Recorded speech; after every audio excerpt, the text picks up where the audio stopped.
साहब काशीराम जी तो सर बोलते थे, मैं विटनेस हूँ उस चीज का कि कोई ब्राह्मण बनिया ठाकुर हमारे मीटिंग में आ गए तो उठ के चले जाए। वो जय भीम, जय भीम। DS4 के समय की वो बात है। हमारे को बर्दाश्त नहीं कर पाएंगे, हमारी इंटरनल पॉलिसीज होती हैं जो हम बाहर किसी को एक्सप्लोर नहीं करना चाहते। वो DS4 के समय की बात थी। उस समय वो अपने समाज को संगठित तो कर इसका रहे मतलब थे। उनके थॉट्स तो था ना इस वो तरह उस का। समय अपने समाज को संगठित कर रहे थे जी। लेकिन जब डेवलप हुए, जब पावर की तरफ जाते हैं तो फिर भारतीय संविधान का पालन भी करना पड़ता है, क्योंकि हमने जो जिसमें हमारा जो सब BSP equal का संविधान है उसमें ऐसा कुछ नहीं है। जी। तो उसमें मतलब ये था कि हम जो है क्या नाम है, उन्होंने अपना जो रूट बनाया ना, क्योंकि पहले दलित समाज जो था, जो खासतौर से काशीराम जी का जो चमार समाज है वो सबसे ज्यादा है संख्या में। भारत में सबसे बड़ी कास्ट जो चमार है, quantity of population, yes, population में। उसके बाद में दूसरा नंबर जो आता है वो अहीर का आता है, यादव है। ओबीसी से, ओबीसी में नहीं, पूरे समाज में, सारी जातियों में। अच्छा। एक सिंगल जात में सबसे बड़ी जाति जो है चमार है। उसके बाद में दूसरे नंबर की जाति जो अहीर है। तीसरे नंबर की जाति जो है ब्राह्मण है। ब्राह्मण जबकि जाति नहीं है, ब्राह्मण वर्ण है जी। ब्राह्मण में 12,500 जातियां हैं। अच्छा। हाँ, लेकिन वो जातियों को उसमें एक्सप्लोर नहीं करते हैं। वो सब मतलब उसके एक ही नाम से जानते लोग तो कहते हैं कि ब्राह्मण, जो ब्राह्मण समाज है वो 3% है बस। परसेंट तो कम है। हाँ। 3% तमिलनाडु में है, लेकिन उत्तर प्रदेश में तो वो 9% है। जी। उत्तर प्रदेश में 8% अहीर है और 13% चमार है और 9% ब्राह्मण है और तीसरे नंबर पर ठाकुर आता है। जी। यही जातियां हैं जो भारत की, उत्तर प्रदेश सबसे बड़ी है जी। और उत्तर प्रदेश की जो राजनीति है यही इन्हीं जातियों के इर्द गिर्द घूमती है। और उत्तर प्रदेश जो है पूरी देश भर में जो प्रधानमंत्री बनाने का जो काम करता है वो उत्तर प्रदेश करता है, और भगवान बनाने का काम करता है वो भी उत्तर प्रदेश करता है। शंकर भगवान भी उत्तर प्रदेश में पैदा हुए, कृष्ण भी उत्तर प्रदेश में पैदा हुए, और आपका महादेव भी उत्तर प्रदेश में, वो राम भी उत्तर प्रदेश में पैदा हुए। ये आपके बामसेब के लोग तो बोलते हैं ये सब तो काल्पनिक कहानियां हैं। वो काल्पनिक तो हैं लेकिन मान्यता तो और है। आप बोल रहे हैं कि आप फंसते जा रहे हैं नहीं, अपने उसमें। मैं काल्पनिक तो मानता हूँ। आप कह रहे हैं यूपी में पैदा हुए, जब आप रिटायर हो गए, इसलिए मैंने पहले पूछा कि मैं अब तो आपसे पॉलिटिकल जवाब मांग सकता हूँ। रिटायरमेंट के बाद भी मैं अभी पॉलिटिकल पार्टी का मेंबर नहीं हूँ किसी का भी। अच्छा। हाँ, जैसे मैं पहले काम करता था उसी तरीके से अभी भी काम करता हूँ। मेरा काम कैडर देने का था और अभी भी मैं कैडर देने का काम उनको तैयार करता हूँ, नेताओं को। वो मेरा काम अभी भी जारी है। तो आपको नहीं, आपको लगता है, ये लगता है कि नहीं ये सर्वजन से नुकसान हुआ है क्या? ये असली सवाल ये था सर। देखिए, सर्वजन से नुकसान तो हम नहीं कह सकते। तो फिर पार्टी का जो वोटिंग परसेंटेज है वो तो आपका डाउन है उसके बाद से। बामसेब की वजह से हुआ है। बामसेब को बिंग को खत्म करने की वजह से उसका चौका जो उसका गार्जियन है ना, गार्जियन खत्म हो जाएगा तो बच्चा आवारा हो जाएगा। तो बच्चा जब आवारा हो जाता है तो फिर उसके पास गाइडलाइन नहीं रहती। तो जो इसीलिए मैंने भास्कर राव की बात बताई। जी। एक वो समय था, स्कूल ऑफ थॉट एक है, जो एक आदमी बोलता है, नीचे वाला वर्कर बोलता है, वही ऊपर वाला बोलता है। आज मतलब आप दूसरी भाषा बोल रहे हैं, आप भी वहीं से निकले, मैं भी वहीं से निकला हूँ, और इतनी बामसेब चल रही है। ये सब कहा है यहाँ, उसी स्कूल ऑफ थॉट में से तो आई है। तो डिवीजन होगा कि नहीं होगा? और पॉलिटिकल पार्टी भी चल रही है। आज चंद्रशेखर से पूछो, वे कहते हैं मेरे गुरु कौन है? काशीराम जी हैं। बोलते हैं कि नहीं बोलते हैं? और जितनी भी RPI पार्टी है वो भी सब कहती है हम बाबा साहब के मतलब शिष्य हैं, उन्हीं की बात को आगे चला रहे हैं। तो RPI में जिस तरह से मतलब नुकसान हुआ तो काशीराम जी ने उसको संभाला। उन्होंने कहा कि भाई 71 में आते आते मतलब धरातल पे चलेगी RPI। और इसी तरीके से जो BSP का जो पतन है उतना तो नहीं हुआ जितना RPI को हुआ था जी। लेकिन अभी भी वो बहन जी जो है रोके हुए हैं उसके लिए। कितना भी कर लो, कुछ लाने वाले हैं बड़ा प्लान। अगर इनको भी हटा दो आप तो ये जो दिखाई दे रहा है ये भी सब खत्म हो जाएगा। कुछ बड़ा प्लान लाने वाली हैं कि वोट आपका बढ़े, आपके फॉलोअर्स बढ़े, आपके लोग बढ़े, दोबारा से सत्ता आपको मिले। ये आपने बहुत ही अच्छा सवाल पूछा है। दोबारा सत्ता मिले, उसके लिए कुछ है? 2027 में BSP की सत्ता फिर से आ रही है उत्तर प्रदेश में। मुंगेरी लाल के हसीन सपने तो नहीं देखे? बिल्कुल नहीं, मुंगेरी लाल के भाषण नहीं है। मैं पिछले जब से सरकार गई है, मैं रोजाना फेसबुक पे देखता हूँ, जितने भी उनके फॉलोवर हैं वो रोजाना लिखते हैं अगली बार बहन जी प्रधानमंत्री। अब से नहीं लिखा जा रहा है जी जी। और मुख्यमंत्री जब से वो गई हैं कुर्सी से, लेकिन आप वोट तो बढ़ा नहीं पाए। नहीं, इस समय समस्याएं ऐसी हैं। वोट कैसे बढ़ेगा उसकी बात कीजिए ना, खाली वहां फेसबुक पे लिखने। आप कितने गलियों में जाते हैं आप? मैंने अभी एक स्पेशल एपिसोड किया 25 मिनट का। मेरे घर में एक RSS का आदमी सुबह 7 बजे आकर के बैल देता है और अपने 100वें वर्ष की पूरा एक एजेंडा पूरा आरएसएस का भी पढ़ा है मेरे पास पेपर, मैंने पूरा एक एपिसोड बनाया उस पर।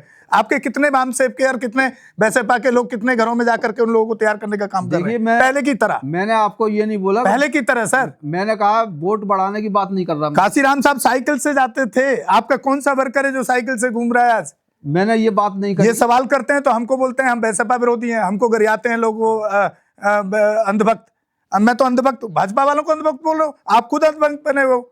नहीं, जब आप ग्राउंड पे काम नहीं करोगे तो आपका प्रोग्रेस कैसे होगा? ये बताइए। आपने बिल्कुल सही सवाल किया। कैसे प्रोग्रेस होगा जब आप ग्राउंड पे काम नहीं करेंगे? आपका सवाल ये था कि बसपा कुछ बड़ा करने वाली है। हाँ, आपका सवाल ये नहीं था कि काम करेगी कि नहीं करेगी। आपने कहा कि बड़ा करने वाला। हाँ, कुछ बड़ा होने वाला है। मैंने कहा कि सरकार बना लेगी उत्तर प्रदेश में। नहीं तो कैसे? सरकार के लिए बड़ा सर, इसी में से तो मुझे सवाल मिला ना कि कैसे बनाएंगे, वो तो बताइए। सरकार कैसे बनेगी? जैसे 93 उसमें बनी थी, 93 में बनी थी सरकार। फिर उसके बाद में भाजपा से उससे मिलकर बनाने वाले क्या? समाजवादी पार्टी से मिलकर बनी थी 93 में। लेकिन समाजवादी पार्टी तो उन्होंने अब कर दिया कि उसके बाद में फिर उसके बाद में 95 में बनी। 95 में बाहर के सपोर्ट से बनी थी, समाजवादी पार्टी को अलग कर दिया था। फिर 96 में बीएसपी ने कांग्रेस के साथ इलेक्शन लड़ा। तो जब उसने इलेक्शन लड़ा उसके साथ में समाजवादी पार्टी में, तो उसको 67 सीटें मिली, 67। जब 96 में कांग्रेस के साथ इलेक्शन लड़ा तब भी उसको उतनी सीटें मिली। लेकिन लास्ट कोलैबोरेशन उनका अखिलेश जी के साथ था। नहीं, वो तो ठीक है, उसके बाद तो वो किसी के साथ कर ही नहीं है। नहीं, 19 में जो था, हाँ, 19 में मतलब लोकसभा के इलेक्शन में था। हाँ, वही मैं कह रहा हूँ ना, लास्ट कोलैबोरेशन जो उनके साथ था उसके बाद तो किसी के साथ तो हाथ ही नहीं मिला रही। हम लोगों का रोल था, हम लोगों ने एजेंडा 2019 चलाया था। अब क्या दिक्कत है? अब क्या दिक्कत है सर उसमें? अब वो समझौता तो होकर के सरकार नहीं बन सकती इस समय। अगर अखिलेश जी से सबसे समझौता बन, मैं अखिलेश जी की बात नहीं कर रहा, किसी के साथ भी तो करें। किसी भी इंडिया गठबंधन की सरकार नहीं बनेगी उत्तर प्रदेश में, क्योंकि अगर बीएसपी भी शामिल हो जाए तब भी नहीं बन सकती। और अगर बहन जी अकेले इलेक्शन लड़ती हैं तो बीएसपी की सरकार बन सकती है। चंद्रशेखर का कितना बड़ा रोल मानते हैं पार्टी को कमजोर करने में? चंद्रशेखर का तो मतलब एक आध एमएलए जीते, यही बहुत बड़ी चीज है। नहीं, उनका रोल नहीं मानते पार्टी को कमजोर करने में? नहीं, कमजोर करने में तो है। आपको यूथ आपका 80% चंद्रशेखर के साथ है। आप ये मान लीजिए, ये सच्चाई है, आप माने या ना माने। लेकिन 27 तक मैं यूथ की बात कर रहा हूँ सर, ना कि वोटिंग की बात कर रहा हूँ। यूथ आपका 80% पूरे इंडिया, क्योंकि हम सोशल मीडिया पे काम कर रहे हैं, हमारे पूरे देश से फोन है, 80% यूथ उसके साथ चला गया। आपके पास 20% यूथ बैसपा में अभी भी है, ऐसा नहीं है। लेकिन जो लीडर जो नेता हैं उनमें से भी काफी लोग गए।